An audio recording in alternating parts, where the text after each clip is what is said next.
Dikur, Turqia as që quaj kështu. Ishte hija e lodhur e një perandorie në rënje. Një botë e vjetër, e përkullur nga koha, nga theja e imponuar, nga heshtja shekullore e traditës.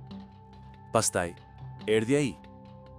Një general me një vështrim të akullt, me mendje të mpretë si bisturi, dhe me vetëm një qëllim, të rindërtonte një popull që e kishte harruar si është të ndërrosh.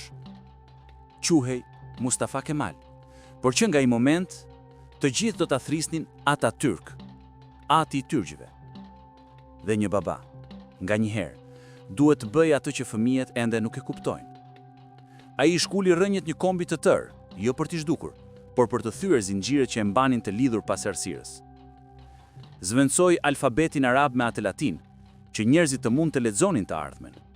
Shfuqizoi kalifatin, që shteti të mos ishte më një altar, por një shtëpi.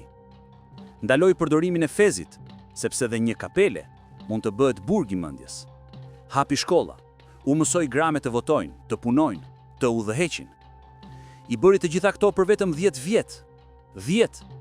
Një kohë shumë e shkurtër për të ndryshuar një popull, një jetë e tërë për të paguar çmimin. Thoshte, nuk duhet të afrohem unë atyre, duhet të jenë ata që afrohen tek unë. Nuk ishte arroganca, ishte vetëdije. E dinte se një vend që kishte fjetur për shekuj, nuk zgjohet me një përkëdhelje. Nevojitet një shuplak, një tronditje. Ishte një njeri që ecën përpara, edhe vetëm, edhe kur nuk kuptohet. Kur shkroi kushtetutën e re, u frymëzua nga ajo zvicrane, dhe kur e pyeten në cilin lloj gërme ta shtypnin, buzqeshi.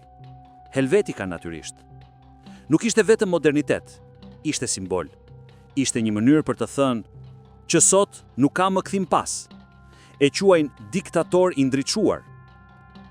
Por e vërteta është që Atatürk imponoi ndryshime që sot i quajmë liri. Dhe kjo është tragjedia dhe madhështia e tij.